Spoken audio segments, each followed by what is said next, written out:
'Tis the season for a spooky Halloween episode, so I thought I'd revisit a neat little game that I enjoy. Carrion is a 2020 game available on PC and pretty much every modern console that bills itself as a reverse horror game, in which the player takes control of a gruesome monster attempting to consume everything in its path and ultimately escape from a sci-fi research facility. Reviewing games where you play as the monster seems like it's becoming a bit of a running theme on this channel. With Carrion, the monster and setting are both clearly inspired by films like The Thing, the Alien franchise, probably a hefty dose of The Blob, possibly some Cronenberg, as well as other sci-fi horror and body horror movies, and playing as that sort of creature is the main draw of the game. Gameplay wise, most people will probably describe it as a Metroidvania, although some others, myself included, don't really like that term since it's a bit reductive. Regardless, the influence in game and map design from that pedigree is readily apparent. The primary overarching progression loop revolves around unlocking new abilities to enable you to advance further through the facility. Sometimes you'll be required to backtrack and revisit areas, particularly if you want to get the optional upgrades. The creature has a simple but effective control scheme that works really well to give you a sense of organic movement. Left click sends out tentacles that slither you along at higher speeds, with direction being controlled entirely with your reticule. Manipulating the environment is done with right click, which sends out stronger tentacles to grab things, including enemies. I really like the choice of using this kind of control method over, say, a more traditional WASD kind of control scheme. I think it nails the feeling of being a winding, grasping creature.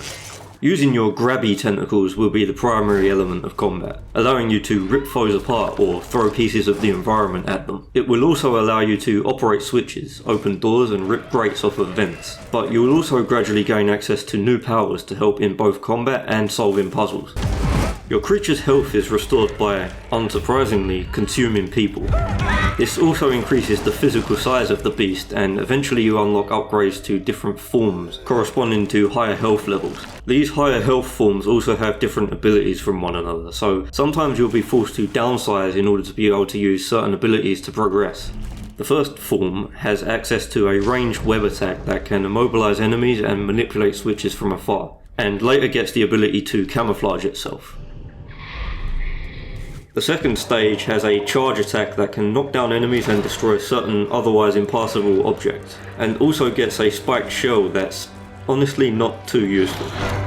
The third and final form has a barbed tentacle barrage that's devastating against enemies, which can also pull out some types of environmental blockades, as well as the ability to temporarily gain a hardened shell that can resist explosive traps. Every stage will also gain the ability to possess humans, allowing you to perform puzzle actions in places you can't physically access, as well as letting you use the humans' weapons if they have any. This power definitely has big The Thing vibes. Despite all these tools at your disposal, and despite the clear power fantasy aspect at play, the creature is actually pretty squishy, and if you're caught out in the open, particularly by militarized units, your health will quickly evaporate. Sticking to the vents and using both the environment and your abilities to your advantage is the name of the game here, and is something pretty directly translated from many of the movie monsters that inspired it. But that's not to say the game is short on opportunities to let loose. There are plenty of moments that allow you to become a tornado of gore. A gornado. So you really get both experiences here. The monster that lurks in the shadows, methodically hunting down its prey, but also the rampaging meat massacre. However, sometimes the monster in the vent's stealth aspect is soured a little bit by the enemy AI, which can occasionally track you perfectly through walls. This means that once you've been spotted, skittering through the vents for a flanking maneuver is quite difficult, and instead leads to you just waiting in the walls until their aggro wears off, so you can try again. Considering that most enemies come equipped with force field projectors making frontal assaults impossible, this waiting is something you'll be doing a lot of, particularly in the late game.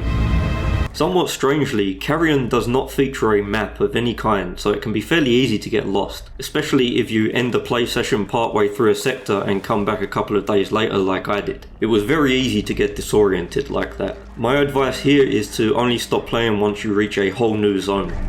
You also have to make a note of which areas to come back to later, since there's also optional stuff in each sector that will sometimes require significant backtracking to get once you have unlocked the necessary abilities to access them. And on the subject of the optional upgrades, by the time you have the powers to reach many of these, you'll be pretty close to the end of the game. I think it took me more time to go back unlocking the remaining ones than it did for me to finish the final area. That final area is also sort of a victory lap with little in the way of challenge. Personally, I think it's fun to let the player go wild like that, and it definitely feels like it's a thematic comeuppance for the scientists and their hubris. But at the same time, if you was expecting one last test of skill, or a final boss or anything, you might be left a little bit disappointed. I will also say that the game is pretty short. All in all, it took me about 3 hours to beat in the playthrough I recorded here, and it was a similar length for my previous playthroughs too. Although you could probably cut that time down even further, especially if you don't get lost a couple of times like I might have. When it comes to discussing the visuals, I think the most immediate thing anyone will notice is the monster itself, more specifically the animation of the creature. It's a squirming mass of tentacles, teeth and meat, but it all moves in a very convincing manner. Despite being such a horrific and outlandish thing, it's dynamically animated in such a way that's believable. You could imagine that an organism like this really would travel like that. It's very evocative of a scurrying insect or something like that. You ever lift a rock in the forest and see a centipede running away from new cover? Or like when you're trying to catch a bug or a spider in your house and it fucking zips away and you can't find it? That's the kind of feeling I get from watching this monster move.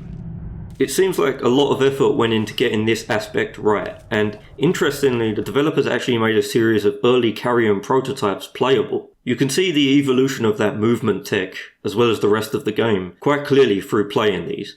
I think that's a really cool thing to publicly release, and it's something I'd like to see more of in game development. That's not to downplay the rest of the art in the game though, because there's a lot of other great 2D art and animation to be found everywhere else too. The humans are all animated well and are very smooth. I believe there might actually be some kind of rotoscoping or something going on here that makes them look so natural. I also think that was a smart move because having the humans move realistically also helps to reinforce the monster's fluid animation and further sells it as a genuine and plausible living thing.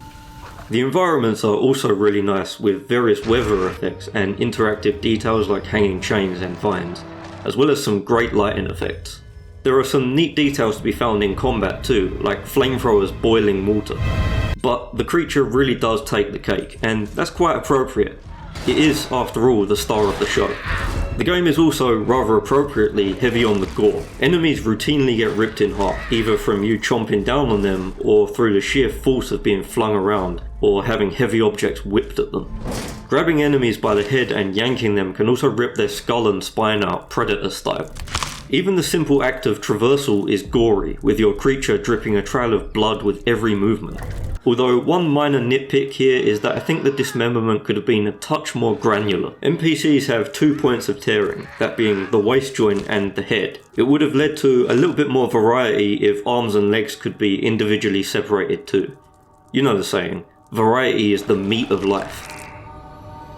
Audio-wise, the game is pretty solid too, with equal levels of detail applied here as with the visuals. The tendrils of the creature whip around. There's satisfying crunches when you consume prey. Chains rattle convincingly as you snake past them. And being submerged in water muffles the sound.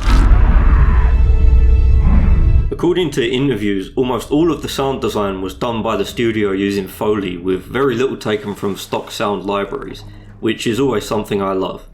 Foley is a really awesome art form. Perhaps the most interesting aspect of Carrion's audio is the soundtrack, or more specifically, who composed it. For such a small release, you'd probably expect it to all be done in-house or by a relatively unknown artist, but the game's soundtrack was actually composed by industry veteran Chris Velasco, whose work spanned decades and includes a ton of high-profile hit games, including the likes of God of War and Mass Effect, to name a few. As you'd probably expect, the soundtrack is also littered with influence from the same movies that influenced the creature and setting. You've got some tracks with a very Aliens sound,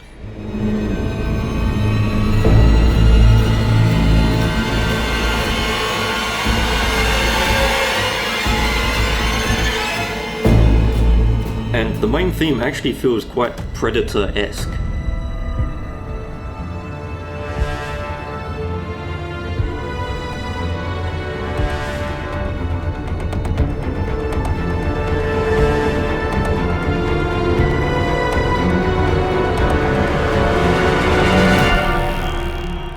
Generally, the score is fairly subdued and atmospheric, but there's a few combat tracks that break from the mold and go in a bit of a different direction to those influences, instead using a mixture of primal percussion and electronic sounds.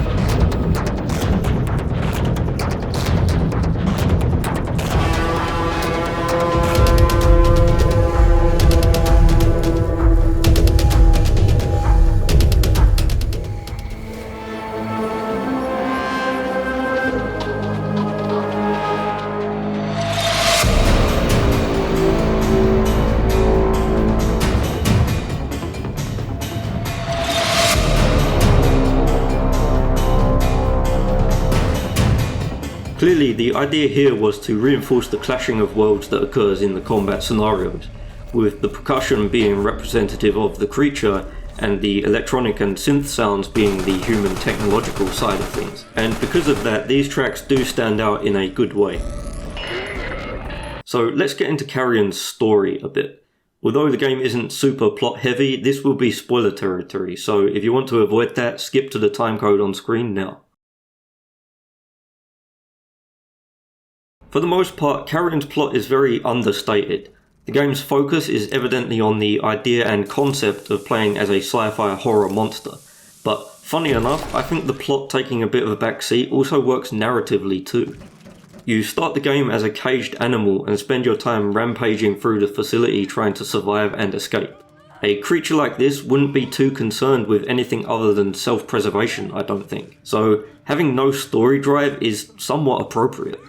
That said, there are flashback sequences that flesh out the world. These involve you crawling into a computer for some reason, and then getting a small glimpse of the past through the eyes of an expeditionary team.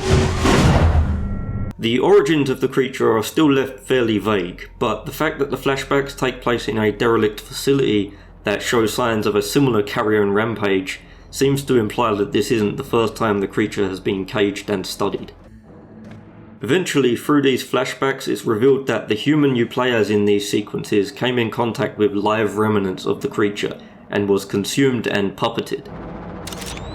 The final flashback you experience involves the creature attempting to escape via helicopter, but getting caught and captured by a search party, thus setting up how it came to be imprisoned in the opening of the game.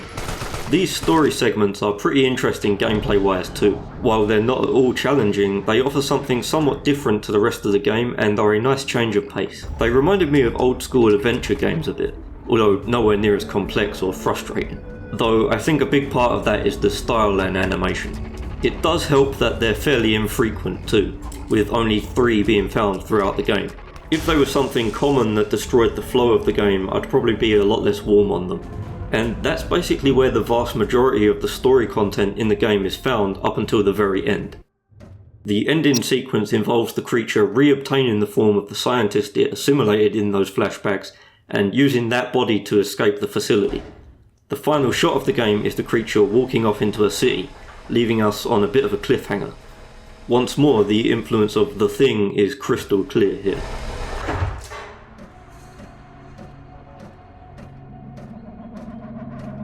It's also worth noting that the deluxe edition features a short comic that expands upon some things seen briefly in the game and reveals a little bit more about how the creature functions. It also firmly sets the game on Earth, near Seattle to be exact. I find that to be a little at odds with some of the things seen in the game, namely the alien-like flora and environments, as well as the fact that some zones are called the Frontier. While the cityscape seen in the end sequence is indeed obviously modelled on Seattle, prominently featuring the iconic Space Needle, the impression I got from the game itself was that this was a colony on another planet, maybe New Seattle or something. While the comic is certainly well done, I think I kind of preferred things to remain a bit vague.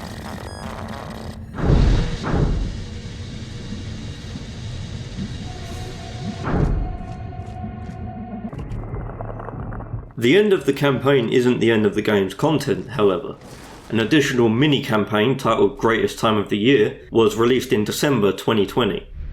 This campaign sees you fully kitted out with all of the abilities and upgrades from the get-go, and includes some more challenging combat scenarios. It also features a new snowy tile set complete with Christmas decorations, scientists in parkas, a new enemy type, and a new type of trap to contend with. while this extra campaign is quite brief, it's definitely a lot of fun and scratches the itch for more Carrion if you're in the market for that.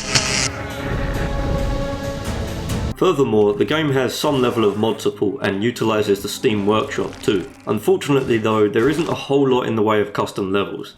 That's not to say there isn't any at all, the footage on screen right now is of user-made levels. But the mapping scene doesn't appear to have really taken off, and the few users making intricate maps have since moved on from the game in the years following release. So while there might be a bit of extra life in the game to be found in the bonus campaign and custom levels, it's not really going to be something that keeps you coming back for hours and hours. Overall, I would highly recommend Carrion. It's super fun and generally very well executed on almost every level, from the gameplay to the artwork and sound. It's evident that a whole lot of passion went into this project. I also think that it manages to be a successful love letter to its inspirations. As I've mentioned many times in this review, those inspirations are clear as day. But despite the obviousness of those influences, the game never feels manipulative of nostalgia or otherwise cheap in its adaptation of elements and tropes from those muses. It feels like a genuine tribute and not something derivative to the point of redundancy. With all that said, Carrion is not a perfect game. Particularly, I think the final stretch of the game might be a bit anticlimactic for some, and the lack of a map was my personal bugbear. But I think the biggest hurdle that might rub people the wrong way is the length of the game. At roughly 3 hours of playtime for the main campaign and a current price of £16.75 or $19.99 on Steam outside of a sale, that might be a bit of a steep price for some people. On the flip side, that relatively short length also means the game doesn't wear out its welcome at all. Regardless, I don't think the relatively minor issues are anywhere near enough to spoil the game, and I was happy to pay full price on release for Carrion. If that price point is a bother for you, then I suggest waiting to pick it up on sale. Happy Halloween, and as always, thanks for watching.